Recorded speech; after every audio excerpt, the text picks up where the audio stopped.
London calling, YouTube, London calling, everyone. So basically, if you don't know, I'm taking over for 2 weeks because there's no Omega Files this week or next. So my regular show, London After Midnight, is going to have 2 Doctor Who specials, and I'd like to introduce Coquipirate, Phillip, Alex Archer, and Dr. Smith. I'll tell you what, why don't you just each introduce yourselves in alphabetical order. So, Coqui? I am Coqui, or Coqui, but yeah, no one ever wonders about the pronunciation or anything. Okay. I hail from... No, I mispronounce it too, because Coqui is just... It sounds awkward, especially Coquipirate. But yes, I am from Puerto Rico. The Coqui is an animal indigenous to Puerto Rico, and it's sort of like... It's not the official animal, but it's one associated with patriotism and whatnot. You know, it identifies me as Puerto Rican. But yes, and hamsters, I guess. I don't know. It's a frog and a hamster. No. I just say hamsters because I don't know what to say after that. You just want to throw hamsters out there. Yes. Okay. And greetings, Dr. Smith. Hello there. And it's so tricky because we've got 2 audiences here. Some who will know Coqui and some who will know Dr. Smith, and obviously Dr. Smith and Phillip Alex Archer, you know each other. And so, Dr. Smith, why don't you tell us a random fact about yourself anyway? Random fact. I'm going to school for multimedia right now. Occasionally I get a chance to put together a short film. I'm in the process today of, I spent time at my community college remastering a film I had shot called Voices, and as soon as I have that up on YouTube, I'll shoot you a link. Oh, yay. Excellent. And, Phillip, why don't you tell us something, anything you like about yourself? Well, hi, I am Phillip. I hail from London in Great Britain, and I'm an avid Doctor Who fan, and I love everything to do with sci-fi. You know, so there you go. I knew you were, obviously I could tell you were another person from the UK, or another Englishman, but I didn't know you were another Londoner, so that's 3 of us Omega Files people who are Londoners. No, the 4, I think I met another one a few weeks ago, around Christmas, okay. So yeah. And, okay, well, I suppose I'll move on to, by the way, I will actually explain, it's not purely Doctor Who. I've tried to tie a few other things in as well to make this a hybrid of London After Midnight, which is a kind of topical show, and Omega Files, which is all about Doctor Who and Doctor Who related things. So before we move on to discussion topics, there is some breaking news. Okay, prepare yourselves. The Pope has revealed hell isn't real, and neither were Adam and Eve. I read this morning. I was that. This Pope is quite the character. He's a fighting Pope. I dig that. It's like saying that Adam and Eve are more fiction than fact. It kind of begs the question: if there's no hell, what are the Pope and his minions? What are they praying to then? If there's no heaven, there's no hell. There can't be no heaven. So. What? Oh, I think you can believe in heaven and not believe in hell. Yeah, but don't the two go hand in hand?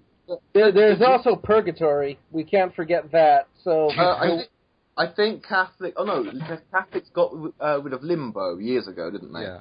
But no, Jews have heaven and no hell, and I think Christians vary on the subject. Yeah, they're universalists that don't really that have hell as either temporary or non-existent. Jehovah's Witnesses, Seventh-day Adventists, they're annihilationists. They believe the wicked just vanish and the righteous go to heaven. So, there's a lot of different opinions on hell. And Jehovah's Witnesses think we're already in hell and you have to be good to ascend into heaven, is that That's it? the way I thought of it. That's the way I was told it, yeah. Already in hell. And, Coqui, you're our authority. We always come to you as the oracle. Mormonism? Mormonism is a little complicated.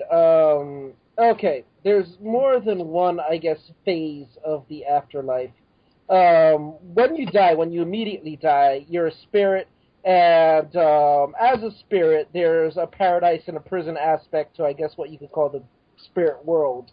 However, final judgment comes when Jesus returns and everyone is resurrected. And the Mormons are universalists in the sense that they believe that everyone will ultimately be resurrected, and or near everyone. There's some consensus of what will happen to Cain, what will happen to Judas, but for the most part, everyone will be resurrected and be assigned, some glory and happiness. Though heaven is very hierarchical with the Mormons, and I won't go into that. But yeah, Mormons believe in a hell up until the return of Christ. And I think there's a hell afterwards called outer darkness. Actually, I'm positive of that. So there is an eternal hell, but that one very, very, very few people actually go to. And for most people, hell will be the temporary state between death and resurrection. See, this is some new spin-off from Christianity that I don't accept as canonical. Right. Yeah. I find it kind of interesting that he's starting to say these things and become more liberal with Christianity, because for the longest time, to my understanding, I've never been a Catholic. I was raised Baptist, but I don't really practice baptism or Baptist religion. I just feel that I have a Christian belief. But for the longest time, Catholics, would say no birth control, not even so much as a condom, things of those nature, which blew my mind because, that's irresponsible, in my opinion, to bring a child into this world and not be able to afford to pay for it. Mm-hmm. And now he's coming forward and he's saying, no, we're not going to do that anymore. Again, I joked, but part of it was interesting. I thought that the Pope was selling his Harley. And that's kind of side topic, but, it just seems like this guy seems to have his act together and kind of get the bigger picture that, we can't live in the Stone Ages. And this is controversial to some people. A lot of things that you would pick up the Bible for today and read it as it is, it's just not going to apply to our society anymore. No. Yeah. And I think that, in terms of that, we need to kind of come up to the 21st century here and go, we have technology to take care of ourselves better. We have ways to keep a person from getting pregnant. If they want to have a kid, I think that's great. But, be responsible about it. I could go on and on, guys. I don't want to hog the mic. Yeah, but are you saying that religion should be outmoded then, if it serves no real purpose? Are you asking me? I'm asking that. Well, I'm asking in general, really. Yeah, I'm saying, do any of you guys think that religion should be outmoded because it serves no real absolute purpose apart from giving someone an aim for a point to aim for? I personally don't. Sorry. No, I was going to say that I think that religion might adopt a new form, something akin to what we're starting to see with the Unitarian churches, that they have these little gatherings weekly that there are many believers and non-believers indulging in the activity, because many people do enjoy the services and whatnot, even non-religious people or people of all religions. And so we're going to see more churches that are actually very accommodating to people. It won't be just a Christian church or a Muslim mosque or a Jewish synagogue, but be inclusive of multiple religions and non-believers that, just want to go to church and don't really want to accept any of the dogma that comes with it. Yeah. I would say, if I could ask, I really want to verify this this thing of Pope Francis saying that there is no hell. Can you, point me where I should look for this? Can I send you an article during a break? Okay. But yes, I'll just quickly say I like to distinguish between faith and religion, and I see the good things in faith, and I see a lot of harm in religion. As for it needing to be updated, the Catholic Church has had this a long time coming. From a PR point of view, it could be too little too late. I mean, PR, come on now. So, I don't know if to be cynical about that's why they've chosen somebody this progressive and liberal, that it's all PR, or if it's just, I don't know, it's just inevitable. It had to come to this. They've got to be more relaxed about a lot of things. Yeah. Okay, yeah. So, I had no idea the Doctor Who special would go in 10 minutes in, and it's deep theological, philosophical. And, yeah, so, okay, who's up for a Doctor Who topic? Yay! Let's go. Right, hang on, I need to get this. Okay, so there was an article this week, there were two articles. There was an article just generally about UK to US imports, and I think generally saying that when they don't mean import, they've misused the word.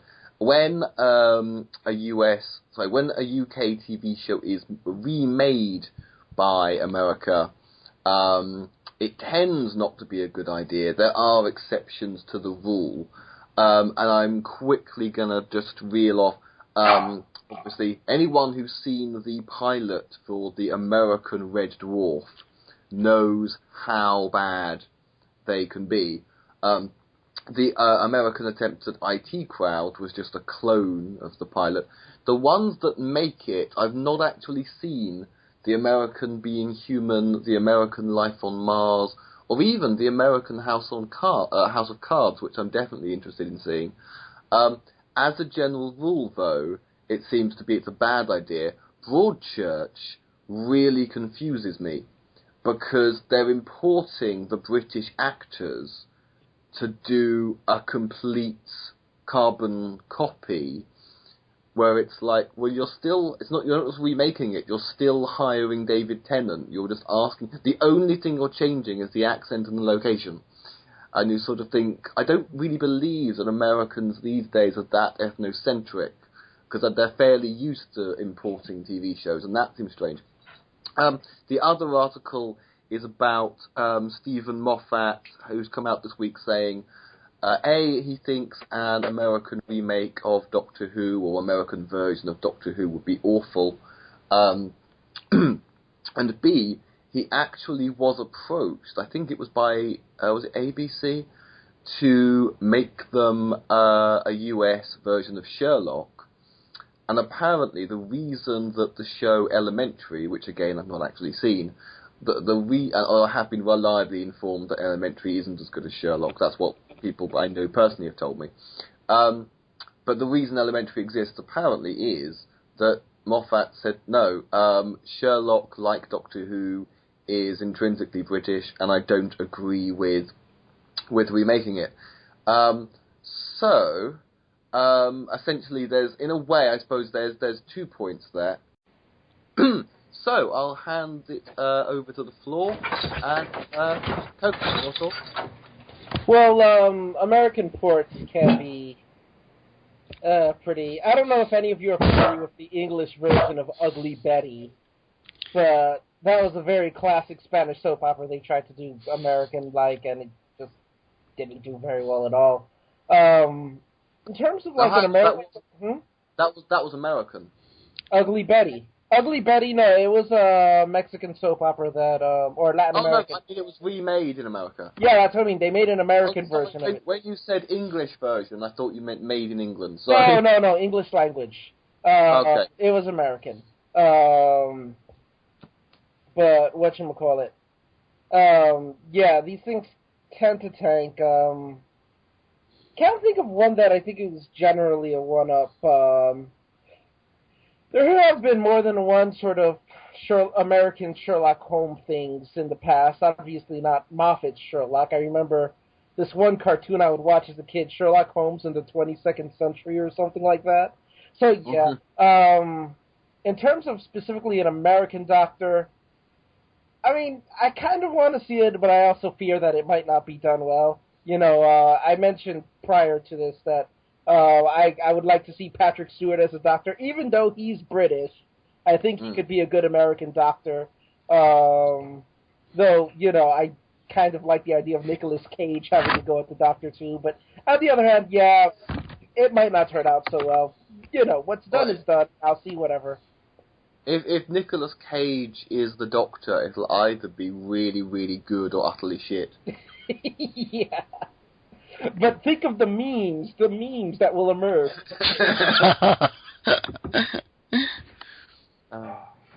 Okay, would the Doctor regenerate into Nicolas Cage 13 times? Ooh. Yeah, I'm not going to go around picking 13 different doctors. So let's just assume yes. Nicolas Cage from a different movie each time. I will just say, with both Doctor Who and Sherlock Holmes, and I'm one of those British people who could be very precious about keeping British things British, but I kind of, as long as they weren't played anything other than British, it is also worth bearing in mind that obviously the Doctor isn't necessarily English. He's been Scottish before, and he'll be Scottish again. But in terms of remakes, I'm generally not in favour of them. But Dr. Smith? With Doctor Who, I would not want to see an Americanized Doctor Who. The closest we got was with Paul McGann, and Paul McGann's a great actor, but it wasn't a great story. In terms of those other shows, let me think here. Broadchurch, I haven't gotten to watch that yet, and I'm probably going to watch the UK version. The American-made Being Human, I thought was terrible compared to the British Being Human. I just wish that Being Human, either version, hadn't run out of steam towards the end. It was like they had a great idea and they just didn't finish it. In terms of other shows, though, I'm trying to think. What were the other ones you'd listed? Oh, God. I mentioned a couple of sitcoms. There was... Red Dwarf. Red Dwarf was the one you talked about. They never actually broadcast that. But yeah, sorry, carry on. If you get on YouTube, I believe you can see the pilot. And again, they should. If it ain't broken, don't fix it. Simple as that. Like Koki said, I'm kind of curious as to what an Americanized, like a full-on Americanized, not like how the Paul McGann movie was, of Doctor Who would look. And, an interesting question is, what would they do for the TARDIS? Because obviously no American audience is really going to even know what the phone box is. Are we going to have like an old telephone booth in a sense, if they were to actually do that? I don't know. Just curious. That seems very Superman-esque, actually. Doesn't it? He would always run into the old telephone booth and spin around. Has America ever had actual telephone boxes with doors that close behind you? As far as I can't think of any. No. Not an outhouse. Okay, now I'm just being hang on, Bill and Ted. I was going to mention that. Bill and Ted, they had those doors that shut, sort of like outwards. And how did they fit that many people inside? They must have realised if we try and cheat, we've got to squeeze everyone in, because if we try and cheat the dimensions inside, the lawyers will be... We're already on thin ice here. We don't want... With a time-travelling telephone box. If we try and make it bigger on the inside, we will definitely get this. But yeah.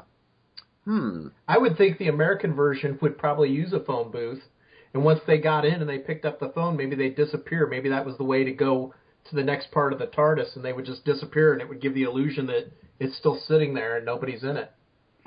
Yeah.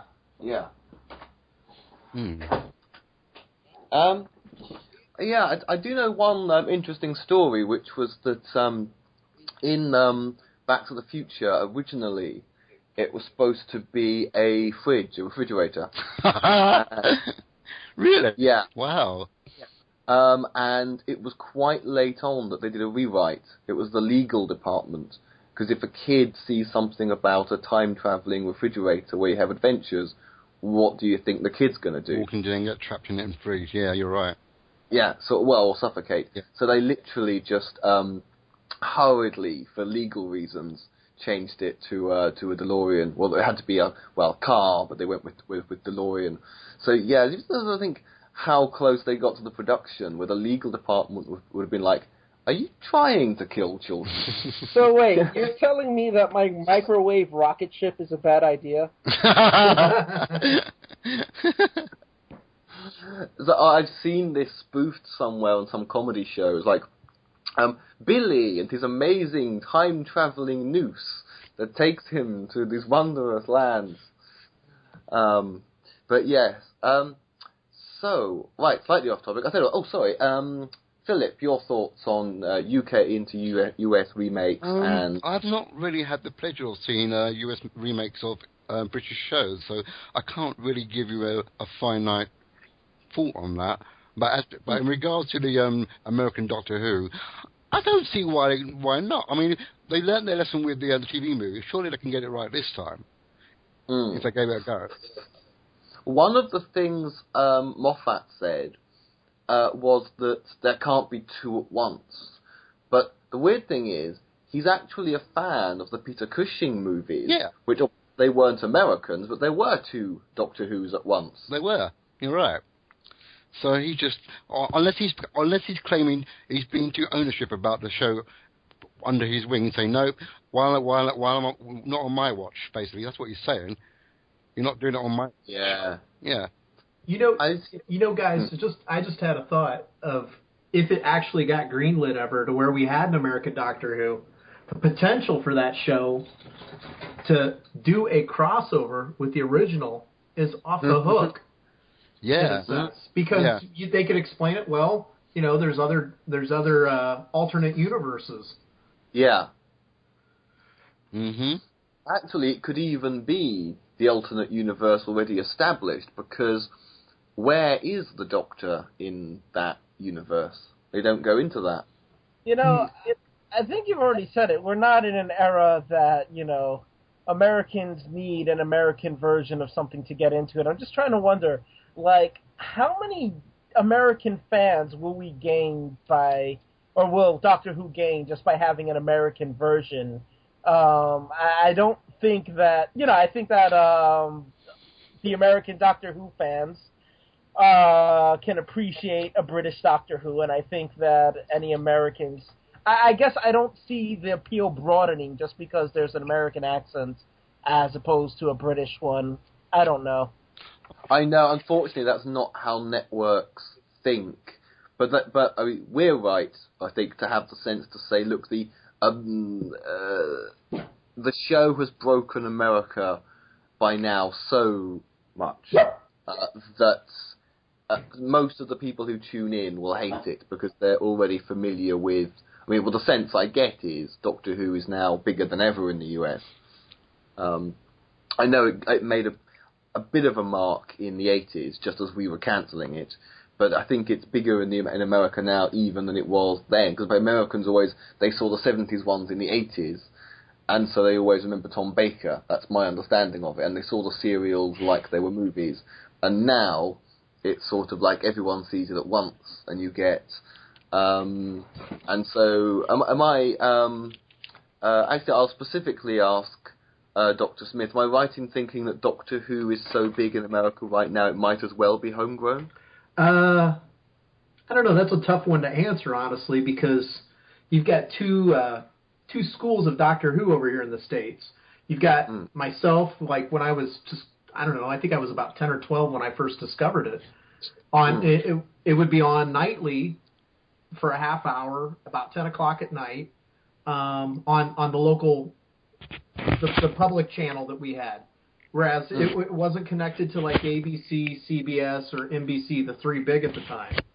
That being said, you know, you've got the classic fans like myself, and then you've got, you know, this new generation that discovered it with Christopher Eccleston, David Tennant, Matt Smith, and I think that audience is actually a little bit bigger than the classic.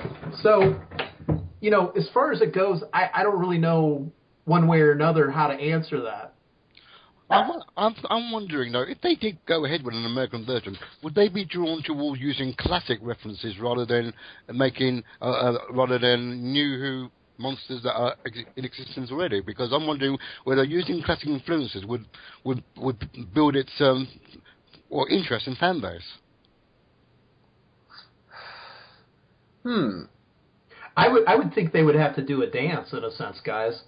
I think it would have to be, you know, appeasing classic Doctor Who fans by showing some of the classic creatures, but I think at the same time it would give them an opportunity to do something new with it as well. Yeah. And because obviously it will be on a bigger scale to as opposed to the British counterpart, obviously, because then there's scope for us to say, wow, well, this is a lot better than what we got at home, basically. that's what I'd like to see them achieve. That they make it much more bombastic and more akin to what we want to see rather than what we're not seeing.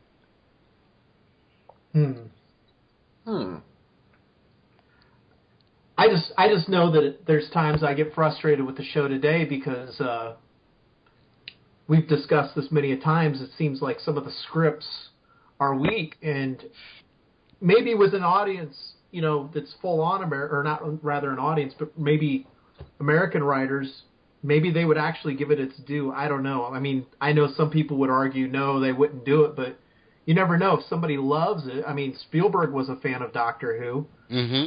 Yeah. If he got the rights to do Doctor Who hypothetically, and he produced it, let's say, I would think he would want to do it justice. I don't think he would want to just douse it.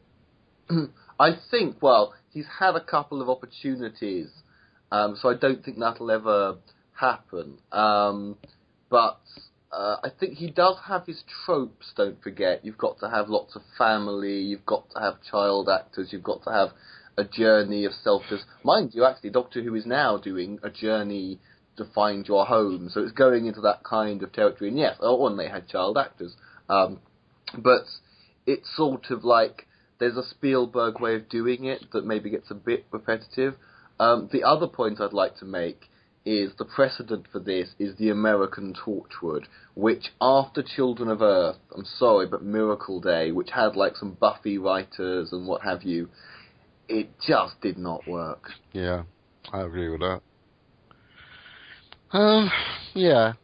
I mean, Torchwood doesn't have that much of a list of what has to be and what can be, as opposed to Doctor Who, which has a strict rule or progression of how it should work.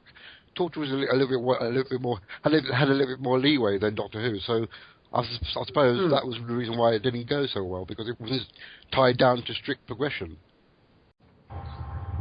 Okay, and our next topic today it's a combination of two articles that happen to have coincided this week, and only one of them strictly about Doctor Who, but they do connect. He has seriously begged this question, get ready to laugh. Is Moffat a feminist writer? The other article concerns an author, and I'm going to try and get his name right, because I don't know him, Phillip does, Armistead Maupin. Yeah. This novelist has claimed that you have to be a feminist, or you have to be a feminist writer to write women well. So, obviously, we're being a bit tongue-in-cheek about Moffat being a feminist. I'll throw in my 2 cents on Moffat and women characters, though, briefly, which is that if you go back, it's one of those things that he has bigger problems now than he used to. Go back to when he was a writer employed by Russell T Davies with somebody watching over him. Nothing wrong with Nancy as a character. Nothing wrong with Sally or her best friend Kathy in Blink. Nothing wrong with the female characters in Silence in the Library. I didn't think there was anything wrong with Renette Poisson, Madame de Pompadour either. And it seems like when no one's supervising him or anything, and he has to do these long-term characters, that you just get cookie-cutter women characters, you get different versions of River Song. But basically, even though we slightly covered Moffat and sexism last week, albeit with mainly different people, Moffat, let's phrase it as Moffat as a writer of women, although we don't have any women this week, but and also, do you have to be a feminist to write women well? And I tell you what, I'll do what I did last week and switch to reverse alphabetism. So we'll begin with Philip. Does Moffat have to be a feminist to write Doctor Who? Not necessarily, but he does have to have the right to sort of like, in a way, he has a one-dimensional view of how he writes women. In my eyes, they're all very feisty, strong characters, but there seems to be a singular lack of, I don't know, they're just one-dimensional to me. He's like River Song and people like that. They're all very like, I can handle this myself. There's no weakness to them. There has to be a sense of weakness to them, and also in a sense with the newest girl, what's her name? Oh, Jenna Coleman's character. She's also a superwoman of some sort. The Impossible Girl. Every single female writer character he has some, apoplectic kind of power to them, and I find that a bit overbearing sometimes, in a sense.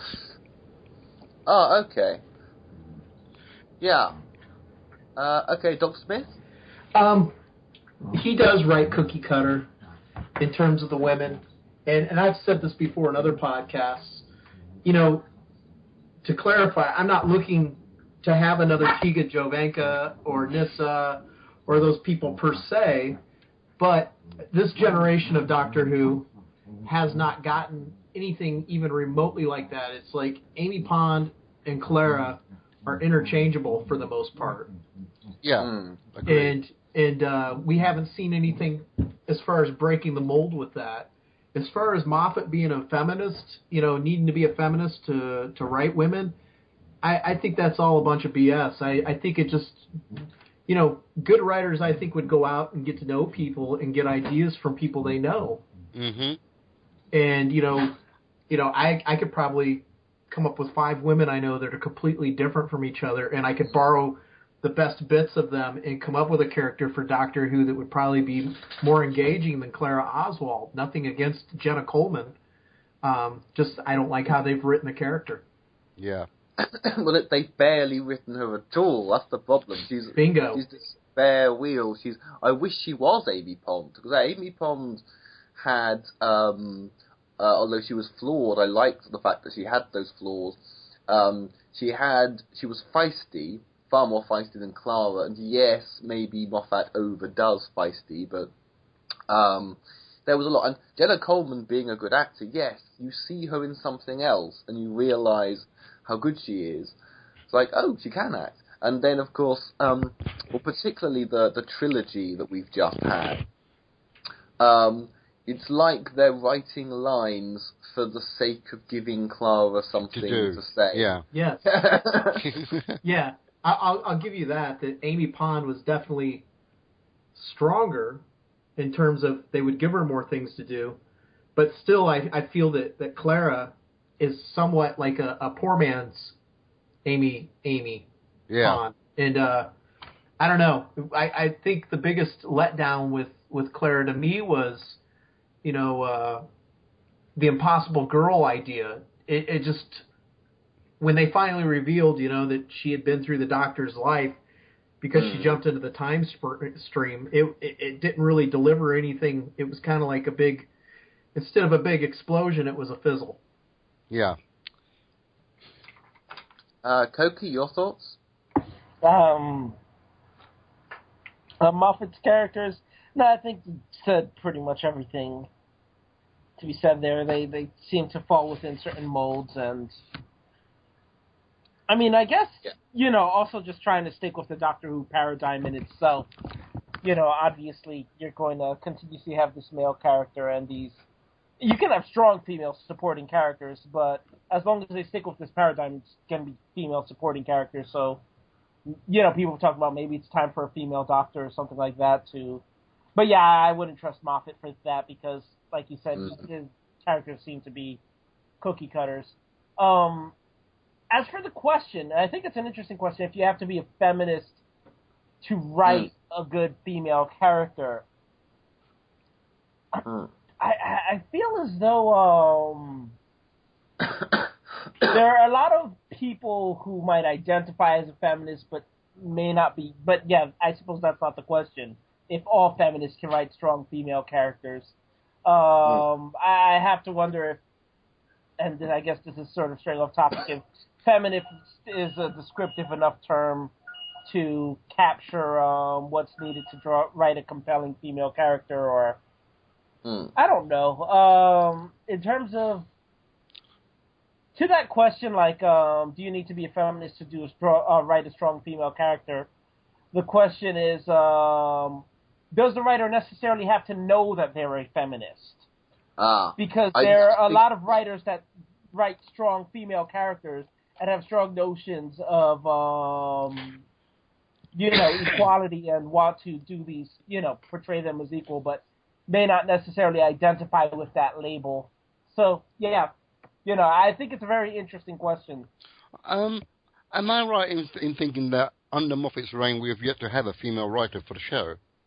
That's correct, yeah. Every other era, classic era, Russell T Davies era, there were some women writers. And in 3.5 years, we'll call it 4 years, of Moffat, not a single one. Maybe he needs to look in that direction. Yeah, that is a good... I will address a couple of things, actually. One, maybe the problem is, because I think Moffat can write more than one woman. Can he write more than one strong woman? Not everybody has to be strong. I'll also give an actual quote from the article.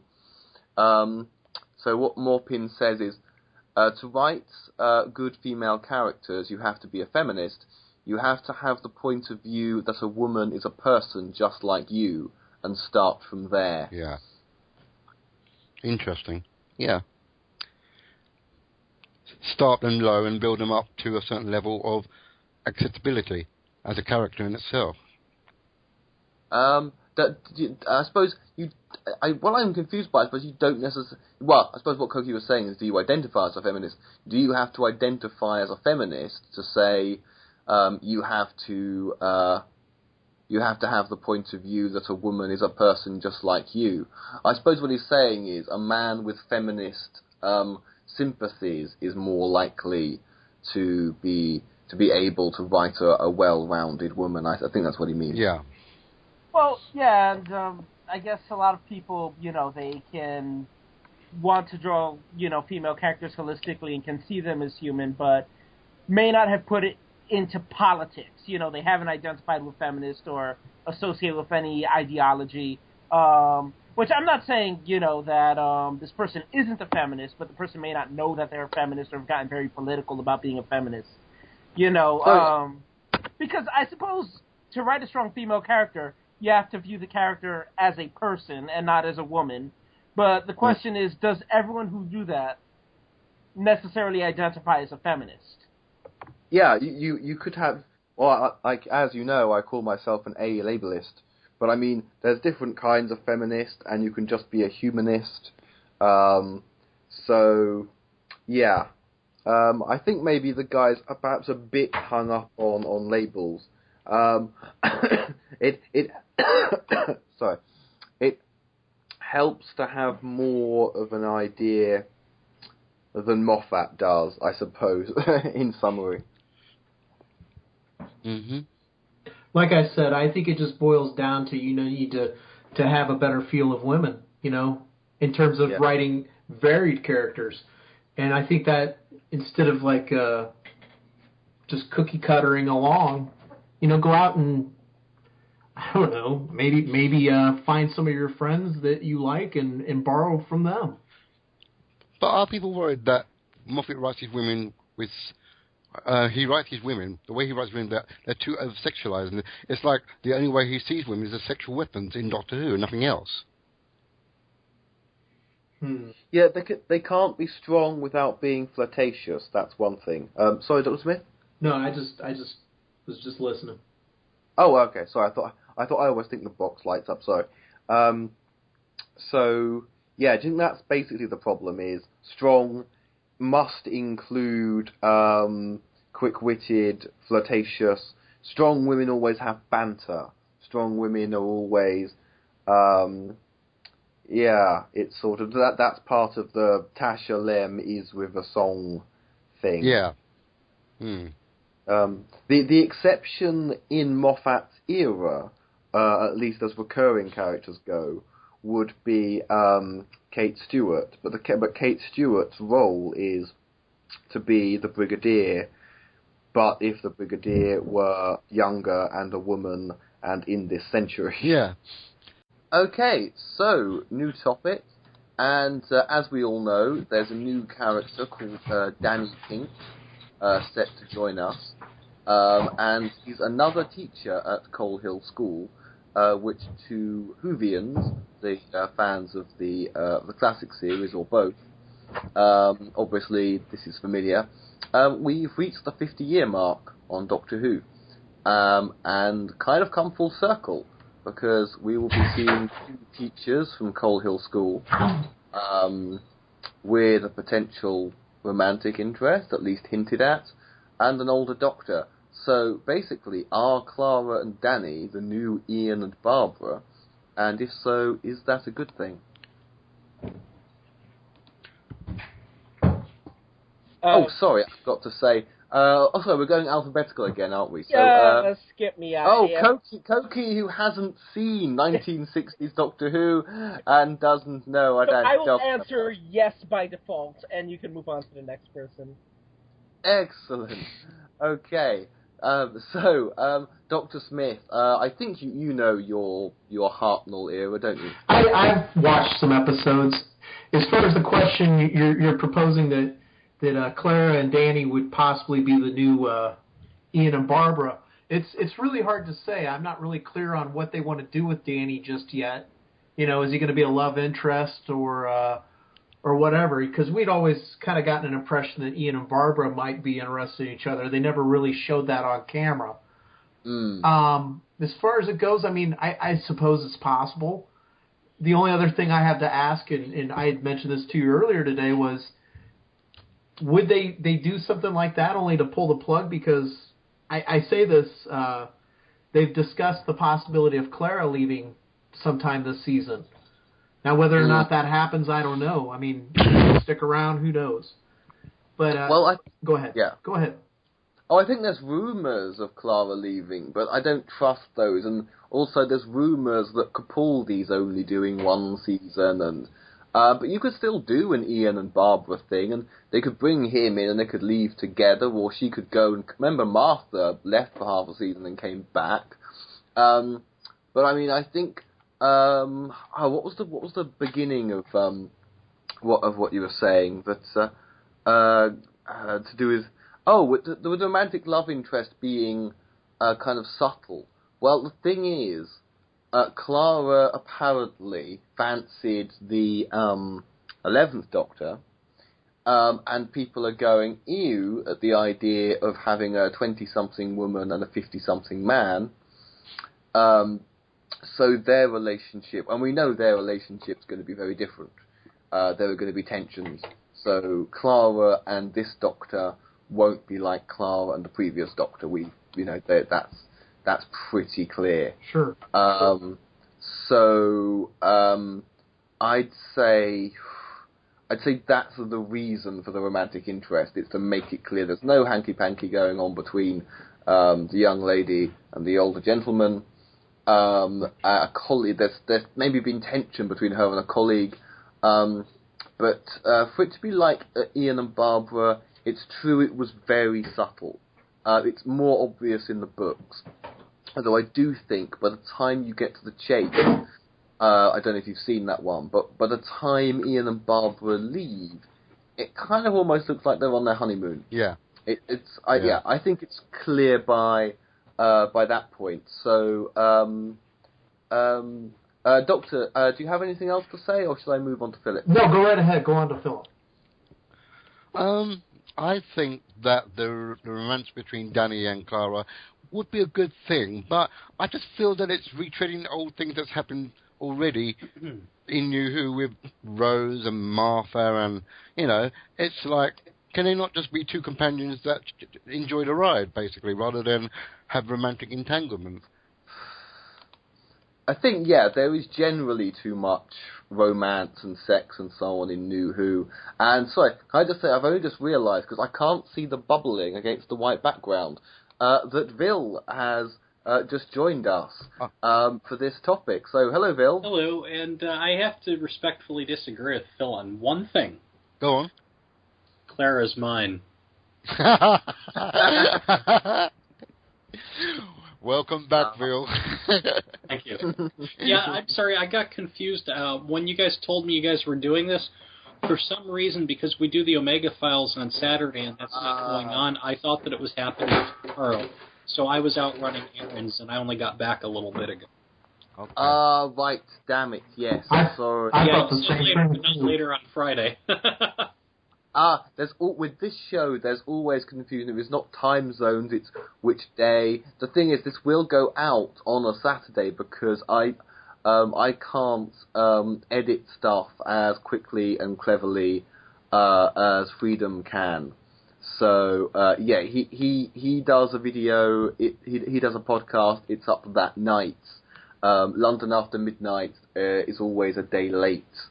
So yeah, that's probably why. Sorry? And a good band.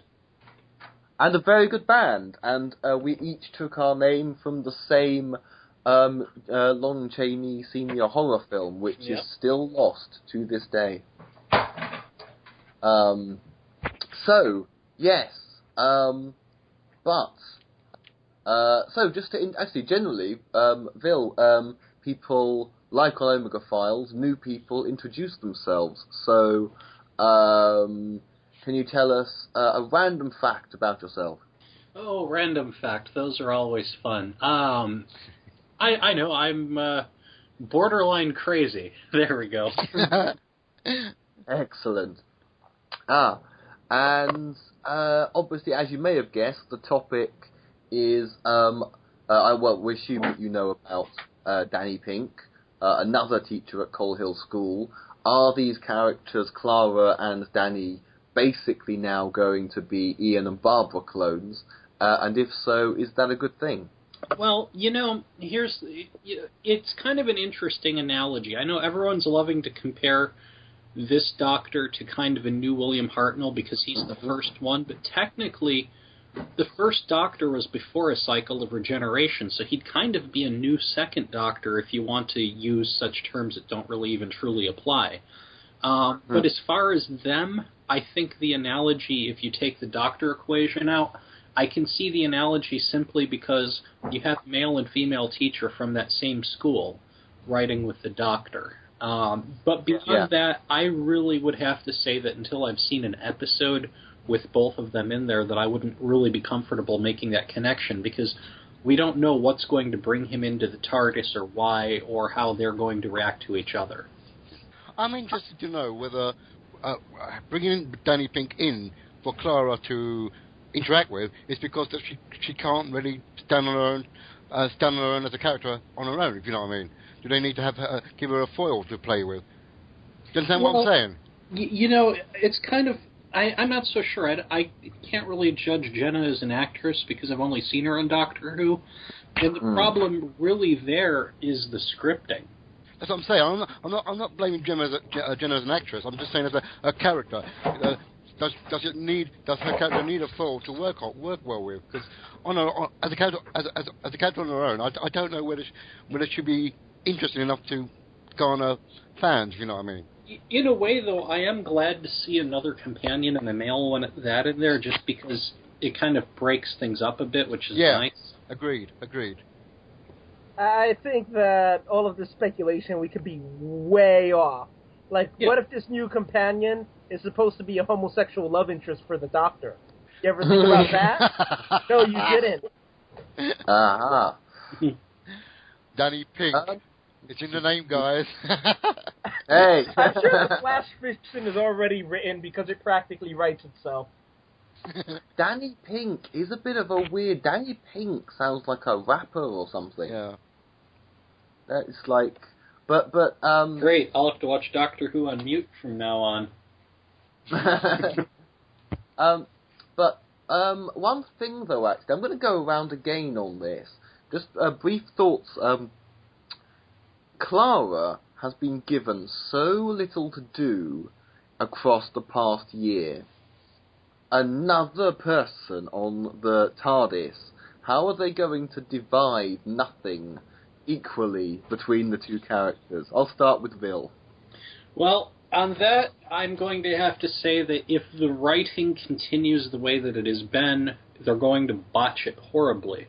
But I want to give this new direction a chance and see what they're going to do with it. So for now, I really can't really truthfully speculate. I do know that I heard a rumor, and I hope that it's true, that Capaldi, being an actor who's got some pull behind him, in regards to a few questionable scenes, said, "No, that's stupid. I'm not filming it." And if that's true, that's definitely a hopeful sign. And that would, and in a way, forgetting doctor numbers for a minute, that would kind of make him a lot like Hartnell. Hey! There you go. And I completely agree. I do hope the rumours are true, that Capaldi, and I hope, a friend of mine actually said, I hope that Capaldi is like his character from, what's that show called? When he's, I hope that he's like Malcolm Tucker. Proper Glaswegian shouting, swearing, right in Moffat's face. Bearing in mind, 2 Glaswegians on the set, this could get a bit kind of... but also, let's remember here that Capaldi is an award-winning writer-director, so get him behind the camera as well. Yeah, but then there's the danger of him being burning out if we utilize too much of him. Okay, but if he's going to be the Doctor, can we get Gordon Ramsay as the Master? Oh, excellent. So, Philip, is there room for 2 companions to rephrase the question, is there room for 2 companions if they can't give one of them anything to do? But there again, it depends on the writing and the script. And to be honest with you, I think they can do it because, like I say, with Danny Pig on board, in some episodes, they do say that he's an in-and-out person. It will give Jenna something to work towards and to interact with. Okay. Dr. Smith? Again, I'm on the fence with this one because I'd like to know a little bit more of what they're going to do with Danny before I weigh in on it. But I can say that, maybe it'll be a case that they pick up this companion much like how the Doctor and Sarah Jane picked up Harry Sullivan. Yeah. And then another thing that could be interesting would be that Clara is more of a caregiver this time around with the Doctor. They've hit the reset with the Doctor. And he's fresh to this new body and whatnot. And maybe, the first couple episodes, she's more like the babysitter, if you will. Yeah. I hate to use that term, but... Carrot juice? I hate carrot juice. Yeah. I will say it's okay if he's a Harry Sullivan. It's not okay if he's another Adam. Ah. Yes. Yes. But another thing is, Philip, giving Clara something to interact with, a goldfish would do. Me. Oh well, yes, but in a different way. And any thoughts, Cokie? Here's a thought: if we're talking about how to divide divide the time between 2 companions, what if the 2 actors are playing the same character? Dun, dun, dun. Something happens to Clara that she periodically alternates between male and female. And only her male form is attracted to the Doctor. I know how I would bring them together. I'd have the TARDIS materialize in Coal Hill School right there in the office. The Doctor comes out in a hurry, frantically talking to Clara. Ian Chesterton, of course, realizes who this has to be, even though he looks completely different. He takes that guy, we just mentioned his name and I already forgot, and says, you know what, you should ride with them, it would be fitting, and just pushes him through the TARDIS door. I could live with that. Okay, so we now have another tie-in of a real-life topic, tying in not with Doctor Who this time, but rather with Star Trek. And is this the Bun joining us? Yep. Hello, Bun. You missed the topic that. Well, I tell you what. We'll come back. We'll come back briefly to another topic later if you stay with us. Actually, to just introduce yourself, we have actually, well, both. Is somebody falling down the stairs? I think Dr. Smith is trying to make a TARDIS. Dr. Smith? No, not that I know of. And, what the hell am I talking about? Well, everybody just welcome Bun generally, big waves, big hugs. Welcome. If you have a topic that actually ties in with Star Trek, the more recent Star Trek, I reveal my age there, because I'm a child of the 80s and 90s. Basically, I take it we all know what synthahol was in Star Trek. I've just been told that I say it wrong. Synthahol. People know what I mean by synthahol. We are about to get a synthetic alternative to alcohol to be served in bars as an alternative. It has an accumulative intoxicating effect, which reaches a certain limit. You can't get blind drunk, you can't get paralytic drunk, you can get merry on it and no more. There's an antidote if you want to drive home. You can literally cancel out the high. There are no ill effects that we know of, and there have been tests. It doesn't harm your liver, it's not addictive, it's not alcohol. It's like an e-cig. Well, it is to alcohol what the e-cig is to tobacco, and the e-cig is successful against tobacco. So it is everything that synthahol was in the show, I think. And a lot of things have been pointed out here, that we live in a culture immersed in alcohol. In the UK, health issues caused by alcohol consumption cost something like £4 billion a year. And alcohol is the leading cause of death for males between the ages of 30 and 65. Now, obviously, this doesn't cure an existing alcohol problem or the phenomenon of binge drinking. But generationally, could this be... The word revolution has been used, and yet let's look to the success of the e-cig, where tobacco and other rivals to the e-cig are basically realizing you can't beat this, you have to join this. Could the same thing happen with synthahol? Or they haven't actually used the name, but it sounds like the thing in Star Trek. The safe, non-addictive alternative, which we're actually about to get in some bars in the UK. And because I love the alphabetical system, and because I want to be a complete bastard to somebody who's just joined us, Bun, your thoughts? It sounds pretty effective, and I think that it sounds like it would work out. Obviously, like you said, like, it's a generational thing, so obviously people currently who are of proper drinking age probably aren't going to indulge in it as much. Or if they do, it's just not going to be as frequent as the alcohol that they already know. But it certainly just seems a lot more convenient, and we could definitely use it, especially since there are a lot of instances in America, I know, that the rates of, like, teen crashes, like, more than half of them are caused by drinking and driving. So it's certainly a pretty good alternative. I think that we should endorse it. And, Koki? This is actually an interesting concept in general, not just for alcohol, but the question is, recreational drugs.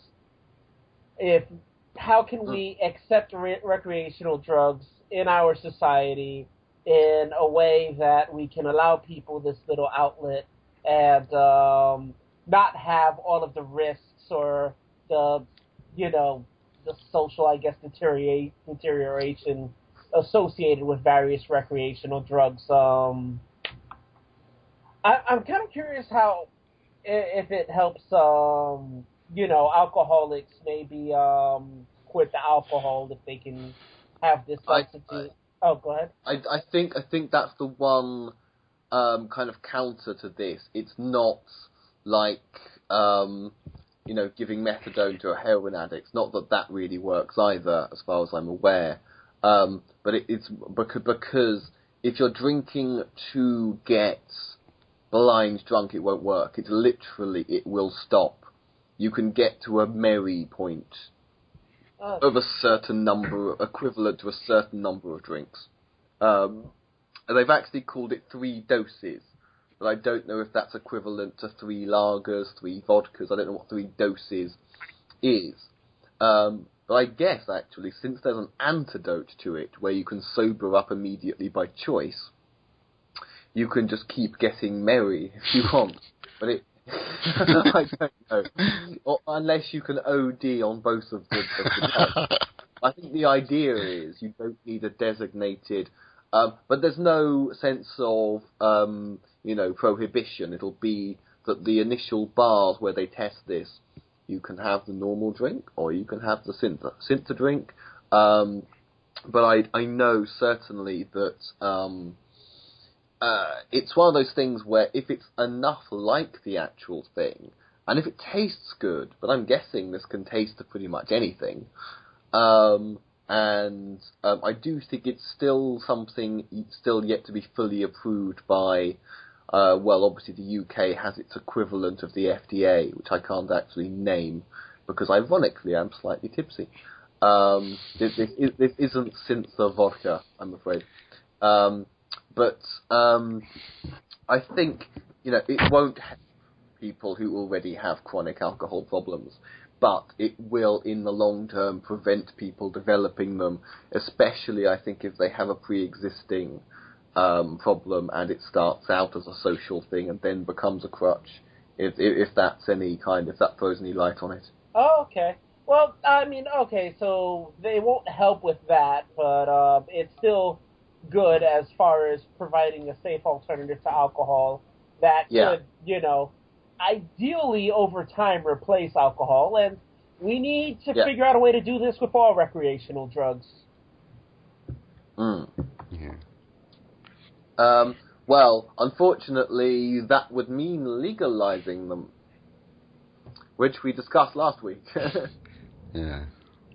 Because you want to regulate everything first. I just mean suppose if you have this alternative to marijuana that is sold legally and produces the same effects.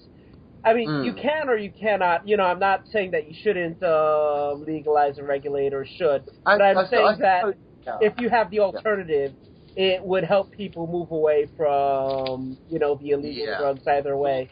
Except in the case of marijuana. The marijuana is safe, and the alternative has actually killed people. So in that case, artificial cannabinoids. But with a lot of other things, I can see from where you're coming, and I'd agree with that. Yeah, I just gave the first example that came to mind, but I suppose they're better examples than marijuana, which is pretty mild. But say cocaine or something, or ecstasy or something like that. You don't necessarily need to legalize it. I'm not saying don't. I'm saying, you don't necessarily need to legalize and regulate. Now that I've thought about it, a lot of the legalization argument we discussed last week would become redundant if you can offer a genuinely safe alternative. I didn't know that there was. In America, if you have this safe alternative, quote unquote, if you have this alternative to marijuana that's, I'm guessing, legal, I mean, is it legal? Does it have FDA approval? Artificial cannabinoids, technically, I think they're labeled not for human consumption, but they can be sold, which is kind of fun. They've actually been cracking down on that because of deaths. Right, okay. Yeah, artificial cannabinoids are not very good. What they've actually been doing in France and Israel, which I think is interesting, I forget the name of the chemical, because artificial cannabinoids are working under the idea that THC is what you want to preserve for medical purposes. But there's another one, is it cannabis or... I forget what it's called, but there's a specific chemical other than THC that they think that one can actually produce the medical benefits as opposed to THC. And I've heard that, they've had a bit more success in that front.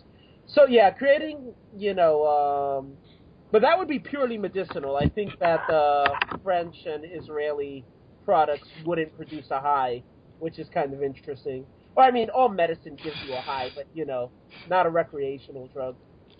So, yeah. Okay, I mean, I'm thinking this will be approved like the e-cig was approved.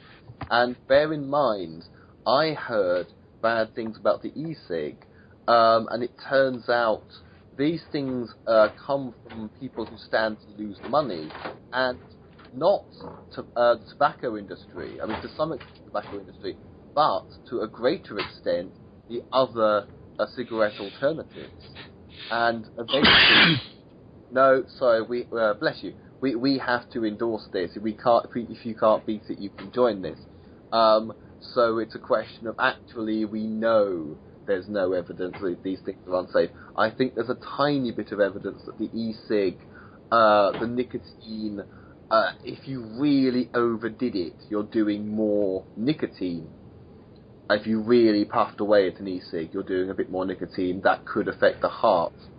But actually, e-cigs have been available for quite a few years now, without any serious health problems. So, Dr. Smith, your opinion? My best friend just recently quit smoking using an e-cig, and I'm all for it as long as somebody doesn't become dependent on it. Like if they switch from cigarettes to e-cigs, and they don't get off the e-cig, and then what's the point? Same goes for legalizing synthetic alcohol or drugs. Not necessarily am I saying, trying to quit drinking or using drugs, but it should be used in moderation, just like anything else. Yeah. I mean, yes, it should be a tool to get off an addiction. Although B, there is the point that you're only consuming nicotine. You're not actually consuming tar, carbon monoxide, manufactured cigarettes. I always rolled my own cigarettes. Well, yeah. I kind of feel about this with what you're saying in regards to the e-cigarette, the way that I feel about having the synthetic alcohol, which is I'm all for an idea being out there and people having the freedom of choice to be able to take it. But I don't want that to become mandatory, and I always want people to be able to know what it is that they're having. Yeah, I agree with that. Oh, yes, I completely agree. Another thing is, part of this guy's angle is the culture of drinking, which obviously is a very big thing in the UK, in Europe, and particularly Western Europe, when you consider this kills more people, or more men between 30 and 65 than anything else. But it starts off as you are immersed in that culture of the pub. You're introduced to alcohol very young. But if your first social drinks are 2 or 3 cinder holes in a bar, then you're changing the shape of the kind of cultural landscape. And there's no sense of prohibition, because people will always want their snifter of I love the single malt mature whiskey, or what a wonderful sort of wine, where you're not kind of banning that, but you're changing a big kind of cultural thing where, I'll be very honest, actually, I mean, I don't know how it is everywhere. Yeah, the UK is one of those places, especially if you grow up in a place like London, it's almost impossible to be a social entity and not drink. There. Okay, so any more thoughts? No. Oh, do I have everybody? I have some bubbling people. I am not bubbling. I am cookie. Okay. Who would like to take the floor? Hello? Hello. I'm here. So, so as a cultural thing, and again speaking kind of generationally, I'm thinking the word revolution has been used. Could it actually be, will alcoholism cease to be a major problem in 100 years' time? I think people trying to change human nature will continue to be a problem for 100 years if we're still around that long.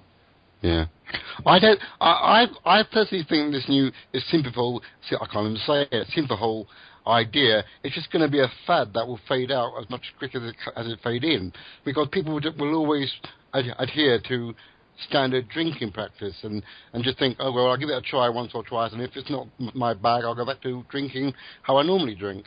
You know what I think will happen will be kind of close to what you're saying. I don't think that it'll go away. I think that it'll just become another alternative choice that people make. They'll use that, and they'll have their alcohol. Yeah. Yeah. I'm wondering if this could be something that minors could, indulge in, or if this would still have the same drinking laws. Okay, well, let me explain children. They're all born drunk. 2 is the hangover, and then 3 to 18 is what we call a relapse. Okay.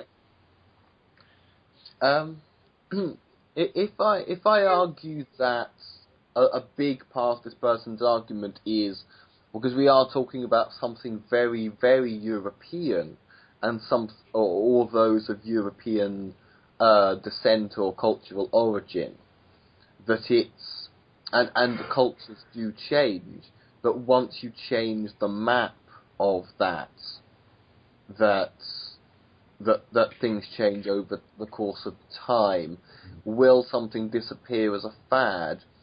People said that about the e-cig, which is clearly untrue, because big tobacco and other pre-existing alternatives to smoking, they're giving in. The e-cig's winning a battle. I'm arguing that I'm calling it, they're not calling it synthahol, I'm saying synthahol because it's from Star Trek, and it seems to be an invention it's come true. And I'm excited at the possibility that, give it a century, just something could have been changed in a way that I think would be very positive, which doesn't mean you help modern-day addicts, as I said, but rather that particular problem of addiction could simply gradually fade, because bearing in mind, they're only talking now about it being sold in certain bars, certain pubs, as an alternative. So, but would you be saying that? Would you be saying that it'll become a class thing then? That you'll get it in swankier bars rather than in normal pubs and things. I think it's being introduced in particular places, but obviously the guy's aim is that it will have a bigger impact. That does touch upon something else, because obviously the economy we're living in, the jobs market we're living in. My nearest pub, it has now for a few years been my nearest kind of local corner shop, which is also an off-license. To explain, corner shop is like local small shop, like a small supermarket, off-license, pretty much British for a liquor store, I suppose. Yeah. And yes, it's so much cheaper to buy beer and take it home with you. Yeah. And that's a problem, and binge drinking's a problem in the UK. But we already had a pre-existing kind of drinking culture. Where if you go and look, any British TV show, we don't go to the coffee house, the centre of the community. It's not a coffee house, it's not a church. The centre of a community in a British TV show is always the pub. Well then, wouldn't it be better if the synthahol was rolled out in, like you say, corner stores? Because most pubs in Britain now are closing down quite rapidly. There's not many left, really. And carry on. Well, I think the idea is to introduce it on an experimental level. I mean, I agree with you, but on an experimental level, it's when you're out drinking. Where maybe you're more likely to be experimental if you're out in a bar. Yeah. And then for it to be available, like I can buy an e-cig, so I can be in a normal shop and go, do I want an e-cig or do I want to buy tobacco? I think it'll get to that point. I mean, e-cigs were originally a novelty so that you could smoke inside the pub. Yeah. Because they banned drinking inside buildings in the UK about, 5 years ago? Mm-hmm. It can make that transition. I think that's what we're talking about. It's but at the moment we're talking about something that will be a partly social experiment. But I do agree. It might be the best thing if it ends up being that the binge drinker or the people who decide to go to someone's house to drink because it's cheaper. Yeah, but anything is originally more expensive when it comes on the market. People have to be interested, enough people have to buy it, then it becomes affordable. I mean, that's how it hits the market. That's true of anything. Yeah. Okay, we've lost Bun. So was I going alphabetically? So is it Vil next? Or do you not have anything else to add? On that, I haven't got anything else to add. Okay, Kogi? I think we've covered this pretty well. I guess you never really asked where I think it's going to go, and to be perfectly honest, I have no idea where it's going to go. I'd like to be optimistic and think that this will eventually replace alcohol in social circles, but, there's no knowing until it's out there. We'd have to see how people respond to the taste, how the youth in particular respond to this kind of thing. Yeah. If it can, be in youth-oriented, clubs and bars, because I guess that's where we're targeting. Yeah. We're going to have a generation of alcoholics that, we're just going to let grow old and die like anyone else. Well, we're not going to let them die. We'll try to keep them alive as long as possible, but assuming there's not some huge medical breakthrough, all of the alcoholics will die, and we have a generation of... Yeah, what? There'll be a class... Liquid eugenics. Kind of. I mean, there'll be a class thing initially with young people getting into synthahol. But essentially, though, remember, the e-cig, sorry to come back to that, there are kids going straight onto the e-cig now. They don't even smoke first. They go straight onto the e-cig. They come out of school, they're smoking e-cigs at the bus stop.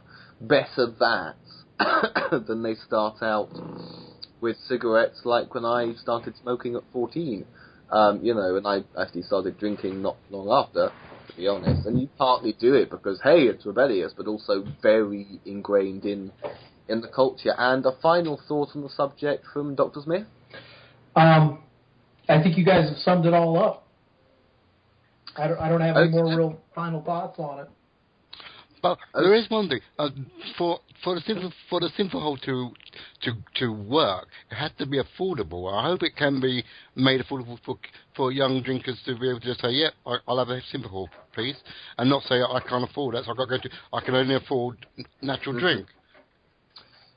Yeah, I think that's why it's initially going to be for sophisticates in their 20s in a bar, and it's got to be popular, it's got to take off. I mean, as we said before, and originally the e-cig was a trendy thing, and actually quite a lot of things that are good for you are initially trendy, just as a lot of good new inventions are just trendy things. Although I suppose with health, obviously, there's also fad diets, and there's... so I suppose that's kind of a double-edged sword, but... Actually, it needs to be mentioned on TV. We have Star Trek, but it needs to be mentioned in modern times. It needs to be made cool. The Doctor needs to drink it. Sherlock needs to drink it. Yeah, that's good. And, because everyone wants to drink what Sherlock drinks. But yeah, that needs to happen. They need to rewrite James Bond. They need to get rid of the whole vodka martini, shaken but not stirred, and introduce a synthahol drinking James Bond. But can I point out, modern day Sherlock wears a nicotine patch. Ooh. Yeah, that's cool. But wait, would the synthahol be shaken or stirred? I'm sure that's personal choice. I'm envisaging this as being something that can be strawberry flavored, lemon flavored, cake flavored. You can have it with a lemon. You can have it with ice. I'm envisaging synthahol the potential. You know, it's going to taste good because they can bung anything in. It's going to be strawberries if you want it to be strawberries. It's just going to be synthahol. It's just going to be synthahol. I mean, it's just. I love how I keep calling it synthahol because of Star Trek when no one's officially even used that term. Okay. I will briefly explain to the audience that we have lost a couple of people, but with one final subject. There's an article this week about who do you want as the main villain for the next season. The list is the Master, the Weeping Angels, the Rani, the Daleks, Omega, Cybermen, or a new enemy. Philip, do you have a preference? My preference, I'd like to see the return of the Master, just so we can have John Sim regenerate into a new version of the Master in Moffat's eyes, and see where that goes. Ideally, I would like to have a classic monster return, antagonist like Sutek, in some form or another. Yeah, I'd like. I don't know about the Master returning. I've got mixed feelings. Sutek or Omega. Omega from that list. Omega is definitely my preference. I think Omega would be, but I can see what you mean about Sutek. But I'd say Omega and Sutek kind of equal in my eyes. Yeah. Vil, what do you think? I have to agree with you there. I would like to see the Master return, but not as the main villain. For the main villain, I think that Sutek would probably be a really good choice, and then have Omega come out a bit later. Yeah. One way that I had thought about it with Omega, if you stop and you think about it, remember what his natural state had become in that pocket universe. What were the Time Lords trying to become during the end of time? Creatures of consciousness. So what if Omega manipulated Rassilon, because otherwise I can't see Rassilon willingly having gone this batshit insane as he did. But what if he somehow manipulated Rassilon and in so doing was secretly behind the whole time war, going for that end result, in which case he kind of got his revenge. Makes sense? Yeah. Okay. And like I thought about before, there's an opportunity for Omega to return with the cracks in the universe, and they're easy doorways for him in returning. That both those points make complete sense. And I also think with Sutek, he kind of was also the devil in the new series, not just because they were both played by Gabriel Wolfe, but because they each reference each other. That, like, Sutek has been known by many names, and one of them was listed as Satan. And I'm sure Sutek was mentioned in the Satan Pit. But I still say Omega. Omega is for me the ultimate badass Time Lord, a Time Lord god that I think is a more badass Time Lord god than Rassilon, even, I think. But then we would have to understand in what capacity would Omega be good in a storyline, because we had him twice. Well, once trying to destroy the universe, and another one just to return home. What other ways can he come back, and what would he want to? How would we envision him this time round? If we returned him, maybe keep him as the hidden hand that you find out relatively early on has been behind things, but continually you're seeing things through his agents. Yes. Yeah. That fits the theory, because as I think Phil was getting at, Rassilon used to be a kind of morally ambiguous character. New series, he was this bad guy, and it would be explained if that was what he was trying to do. But also you can say, you don't need that much rhyme or reason for a character who's driven mad by his own lack of existence. Mm-hmm.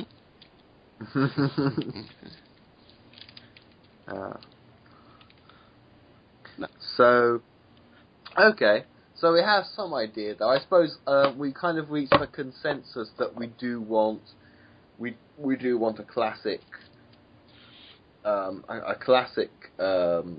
As long as the storyline is befitting that character's return and not wasted, as some enemies have been done in the past couple of years. That's because you have to go back more than 8 years to get Dr. Who for people over the age of 8. Yeah. The thing is, with classic characters, the Rani, neither of her stories were that great. But the character, actually, I do like. Yeah, I agree. I like her. And there's scope for, there's scope for more of her in one capacity or another as well, yeah. I can explain dimensions and time to you perfectly. See, it was actually a very clever trap, and the intent was to destroy Doctor Who. So the Rani was one piece of the trap, and they were going to make sure that if nothing else, they could kill off that character from ever being used again.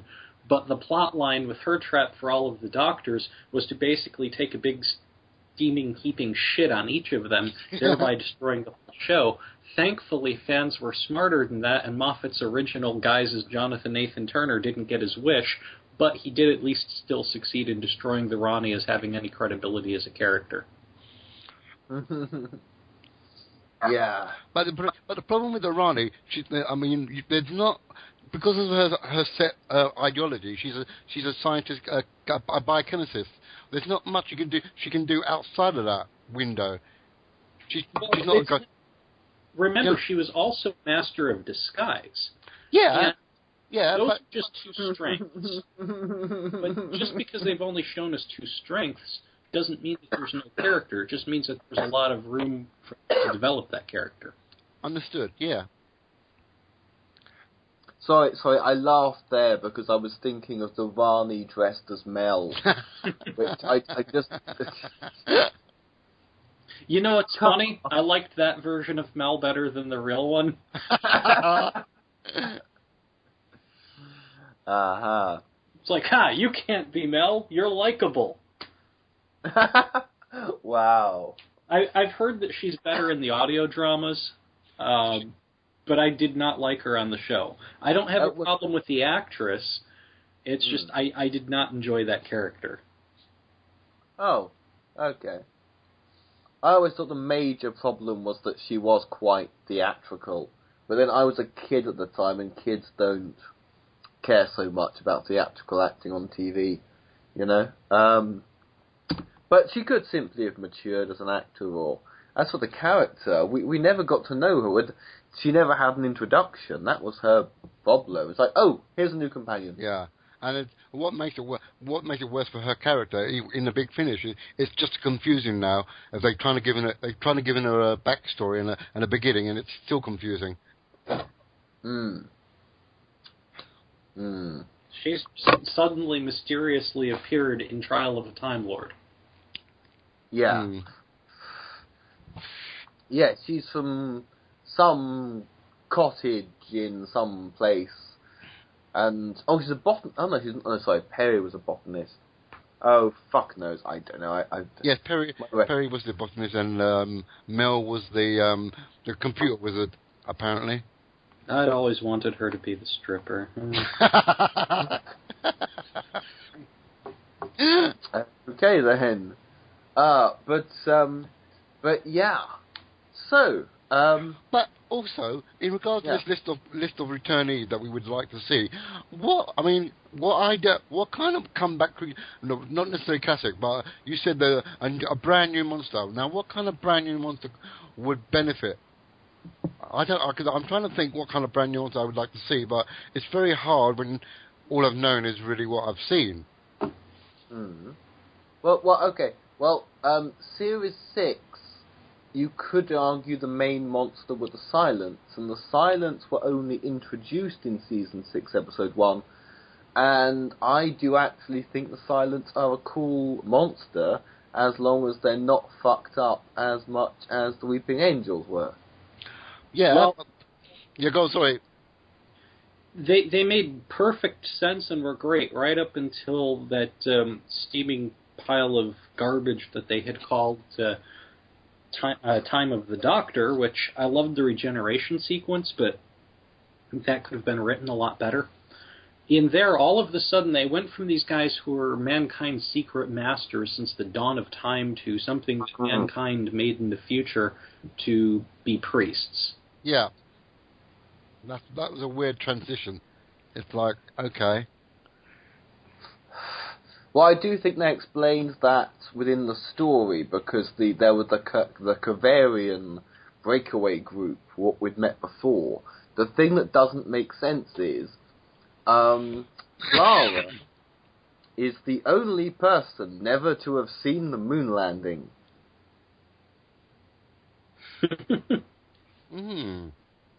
Yeah, she makes no attempt to kill the Silents that she sees. Good point, actually. And the fact that she could remember not remembering them didn't make sense to me either. Yeah. Wibbly wobbly, timey wimey. Somebody's been using my stash. Ooh. What? Whoever's writing this must be high. Right. Yeah. Oh God. No. Fuck knows what Moffat's been on for the past couple of years. Well, that's all the topics we have. So, wow, we got through one hell of a show, but this was a combination of two different shows, a hybrid. This was a Time Lord human. This was a Time Lord fucking a human tonight. This is how the Eighth Doctor was made. But we managed in the end, more or less, kind of. We'll see. So, without further ado, I'll say I'll end with a nice kind of. I'll end with Geronimo, because it feels appropriate.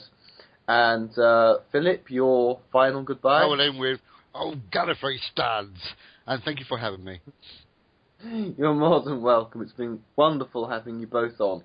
And Vil, your final goodbye. Not your final goodbye. You're not terminally ill. Your goodbye, which is the last goodbye of the show. Apushan. Excellent. Okay, and thanks for listening, guys. And see you soon. If you ever watched The Fifth Element, it was the language from that movie. It was literally goodbye. Oh, okay. We get all sorts of languages on this show. I do love The Fifth Element, actually. I need to watch that again soon. So, okay. Good night, YouTube. Good night, everyone. And allons-y.